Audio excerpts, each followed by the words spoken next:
Hi hello good morning all welcome to our channel. ಇವತ್ತಿನ video ಯಾಕೆ ಮಾಡಾಕತ್ತೀನಿ ಅಂದರೆ ಕಡ್ಡಾಯ ಕನ್ನಡ ಎಕ್ಸಾಮ್ ಸುಮಾರು ಜನ ಎಲ್ಲರೂ ಬರೆಯಕತ್ತೀರಿ. ಎಲ್ಲರಿಗೆ ಒಂದಷ್ಟು ಡೌಟ್ಸ್ ಇದಾವೆ. ಏನಂದರೆ ಈ ಎಕ್ಸಾಮ್ ಯಾವ ರೀತಿ ಇರುತ್ತೆ ಅಂದರೆ ಮಲ್ಟಿಪಲ್ ಚಾಯ್ಸ್ ಇರುತ್ತಾ ಅಥವಾ ಒಂದಷ್ಟು ಜನ ಬರೆಯೋದ್ರಲ್ಲಿದೆ ಅಂತ ಹೇಳ್ತಾರೆ, ಕೆಲವೊಂದಿಷ್ಟು ಜನ ಮಲ್ಟಿಪಲ್ ಅದಾವ ಅಂತ ಹೇಳ್ತಾರೆ. ಇನ್ನು ಮದುವೆ ಆದ ಹುಡುಗಿರಿಗೆ ಕೆಲವೊಬ್ಬರಿಗೆ ಓದ್ತಾ ಇರೋರಿಗೆ ಮಾಂಗಲ್ಯ ಚೈನ್ ಹಾಕ್ಕೋಬೇಕಾ ಬೇಡವಾ, ಎಕ್ಸಾಮ್ ಹಾಲ್ ಒಳಗೆ ಬಿಡ್ತಾರಾ ಇಲ್ವಾ ಅನ್ನೋ ಒಂದಷ್ಟು ಡೌಟ್ಸ್ ಇದ್ದಾವೆ. ಅಂದರೆ ಈ ಹಿಂದೆ ಒಂದು ಎಕ್ಸಾಮಲ್ಲಿ ಬಿಟ್ಟಿರಲಿಲ್ಲ, ಮಾಂಗಲ್ಯ ಚೈನ್ ಕೂಡ ಬಿಟ್ಟಿರಲಿಲ್ಲ, ಅದನ್ನು ತೆಗೆಸಿದ್ರು. ಹಾಗಾಗಿ ಅದೊಂದಷ್ಟು ಡೌಟ್ಸ್ ಇದ್ದಾವೆ.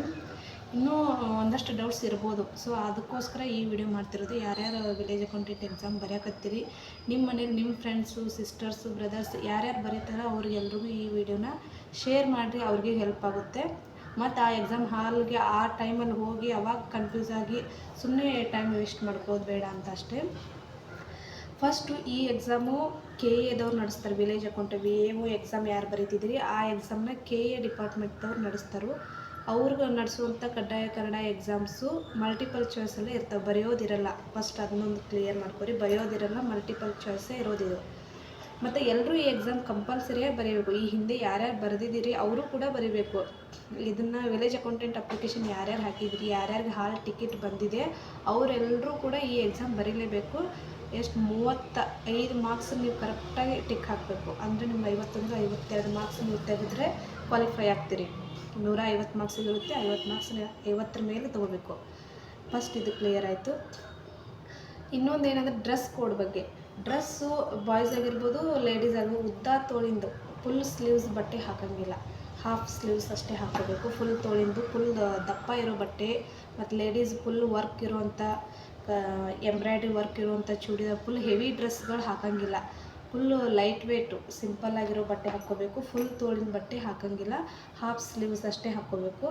ಬಾಯ್ಸು ಅಷ್ಟೇ, ಟಿ ಶರ್ಟ್ ಆಗಲಿ ಶರ್ಟ್ ಆಗಲಿ ಫುಲ್ ತೋಳಿಂದು ಮತ್ತು ಈ ಥರ ಕಾಲರ್ ಇರೋದು ತುಂಬ ದಪ್ಪ ಇರೋ ಬಟ್ಟೆಗಳನ್ನೆಲ್ಲ ಹಾಕೋಂಗಿಲ್ಲ. ಆದಷ್ಟು ಹಗುರವಾದ ಬಟ್ಟೆಗಳನ್ನ ಬಾಯ್ಸ್ ಕೂಡ ವೇರ್ ಮಾಡಬೇಕು.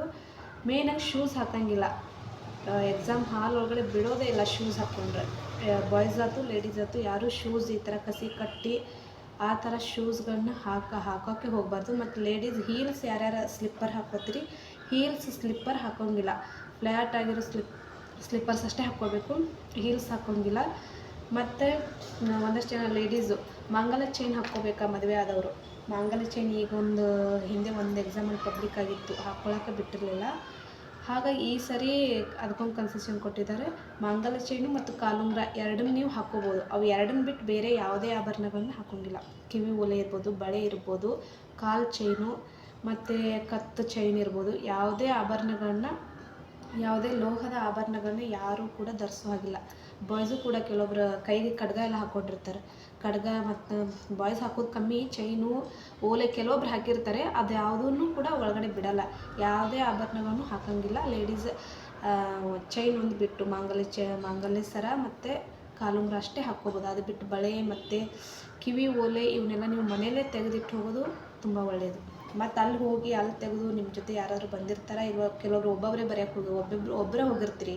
ಅವಾಗ ಗೋಲ್ಡ್ ಇರ್ತಾವೆ, ಅವ್ರನ್ನ ಬೇರೆಯವ್ರ ಕೈಯಾಗ ಕೊಡೋಕ್ಕೂ ಆಗೋಲ್ಲ ಮತ್ತು ಎಲ್ಲಿ ಅಂತ ಇಡ್ತೀರಿ. ಹಾಗಾಗಿ ಮನೇಲೇ ಬಿಚ್ಚಿಟ್ಟು ಹೋಗೋದು ತುಂಬ ಒಳ್ಳೆಯದು. ಮತ್ತು ಶೂಸ್ ಬಗ್ಗೆ ಶೂಸ್ ಹಾಕೋಂಗಿಲ್ಲ, ಹೈ ಹೀಲ್ಸ್ ಸ್ಲಿಪ್ಪರ್ ಹಾಕೋ ಹಾಗಿಲ್ಲ. ಮತ್ತು ಎಕ್ಸಾಮ್ ತುಂಬ ಈಸಿ ಇರ್ತೈತಿ, ಅದ್ರಾಗೆ ಟಫ್ ಏನೆಲ್ಲ ಮೇಲ್ಮೇಲೆ ಕ್ವೆಶನ್ಗಳನ್ನ ಕೇಳಿರ್ತಾರೋ. 150 ಮಾರ್ಕ್ಸಿಗೆ 50 ಮಾರ್ಕ್ಸನ್ನ 50 ಮೇಲೆ ತೊಗೋಬೇಕು. 50 ಮೇಲೆ ಅಂದರೆ ನೀವು 100 ಕ್ವೆಶನ್ಸ್ ಇರ್ತಾವೆ, 100 ಕ್ವೆಶನ್ಸಲ್ಲಿ 35 ಕ್ವೆಶನ್ಸ ಕರೆಕ್ಟಾಗಿ ಹಾಕಬೇಕು, ಸರಿ ಉತ್ತರ ಹಾಕಬೇಕು. ಉಳಿದಿರೋದು ನೀವು ಹಾಗೆ ಹಾಕಿ ಬರ್ಬೋದು. ಯಾಕಂದರೆ ಇದಕ್ಕೆ ನೆಗೆಟಿವ್ ಇರಲ್ಲ, ಅದೊಂದು ಕನ್ಫ್ಯೂಷನ್. VAOಗಾಗಲಿ PDOಗಾಗಲಿ ನೆಗೆಟಿವ್ ಮಾರ್ಕ್ಸ್ ಇದಾವ ಅಂತ ಅದೊಂದು ತುಂಬ ಡೌಟ್ಸ್ ಐತಿ. ಈ ಕಡ್ಡಾಯ ಕನ್ನಡ ಎಕ್ಸಾಮ್ಗೆ ನೆಗೆಟಿವ್ ಮಾರ್ಕ್ಸ್ ಇಲ್ಲ. ಮೇನ್ ಎಕ್ಸಾಮ್ಸ್ಗೆ ಮಾತ್ರ ನೆಗೆಟಿವ್ ಐತಿ. ಈ ಕಡ್ಡಾಯ ಕನ್ನಡಕ್ಕೆ ನೆಗೆಟಿವ್ ಮಾರ್ಕ್ಸ್ ಇರೋದಿಲ್ಲ, ಅದೊಂದು ಕ್ಲಿಯರ್ ಮಾಡ್ಕೊರಿ. ಮತ್ತು ಇದಕ್ಕೆ ಏನು ಓದೇನಿಲ್ಲ, ಈಗ ಹೊಸದಾಗಿ ಓದ್ತಾ ಇದ್ದೀನಿ, ಇನ್ನೂವರೆಗೆ ಕನ್ನಡ ಓದೇ ಇಲ್ಲ. ಈಗ 2 ದಿನದಲ್ಲಿ ಏನು ಓದ್ಬೋದು ಅಂತಂದರೆ ಸಿಂಪಲಾಗಿ ನಾಮಪದಗಳು, ವರ್ಣಮಾಲೆಗಳು, ಸಂಧಿ, ಸಮಾಸ, ವಿರುದ್ಧ ಪದಗಳು, ಸಮಾನಾರ್ಥಕ ಪದಗಳು ಮತ್ತು ಒಂದಷ್ಟು ಗಾದೆ ಮಾತುಗಳು, ಛಂದಸ್ಸು ರಗಳೆ ಬರದೇ ಇದ್ರೂ ಪರವಾಗಿಲ್ಲ, ಇಷ್ಟು ಮೇಲ್ಮೇಲಂತೂ ತಿಳ್ಕೊಬೇಕು. ಮತ್ತು ತದ್ದಿತ ಪದಗಳು, ತತ್ಸಮ ತದ್ಭವ, ಸ್ಪೆಷಲಿ ಇದ್ರ ಹೈಸ್ಕೂಲ್ ಬುಕ್ಸಲ್ಲಿ ಬಂದಿರುವಂಥ ತತ್ಸಮ ತದ್ಭವ ಸಮಾನಾರ್ಥಕ ಪದಗಳು, ಪದದ ಅರ್ಥ, ಹಳಗನ್ನಡ ವಿಭಕ್ತಿ ಪ್ರತ್ಯಯಗಳು, ಅದರ ಹಳಗನ್ನಡದ್ದು ಗೊತ್ತಿರಬೇಕು, ಹೊಸಗನ್ನಡದ್ದು ಗೊತ್ತಿರಬೇಕು. ಎರಡೂ ಕೂಡ ಒಂದಷ್ಟು ಕವಿ ಪರಿಚಯಗಳು, ಅವ್ರು ಹೇಳಿರುವಂಥ ಒಂದಷ್ಟು ವಾಕ್ಯಗಳಿರುತ್ತವೆ. ದಾಸ ಸಾಹಿತ್ಯದ ಬಗ್ಗೆ ಇರ್ಬೋದು, ಮತ್ತು ಕನ್ನಡದ ಪ್ರಥಮ ಪಂಪ ಪ್ರಶಸ್ತಿ ಪಡೆದವ್ರು ಇರ್ಬೋದು, ಜ್ಞಾನಪೀಠ ಪ್ರಶಸ್ತಿ, ಸರಸ್ವತಿ ಸಮ್ಮಾನ ಪ್ರಶಸ್ತಿ, ಕನ್ನಡಕ್ಕೆ ಇರುವಂಥ ಪ್ರಪ್ರಥಮಗಳು ಅಂತ ಒಂದಷ್ಟು ಬರ್ತವೆ. ಅವನ್ನೆಲ್ಲನೂ ಒಂದೊಂದು ಸರಿ ನೋಡ್ಕೋಬೇಕು.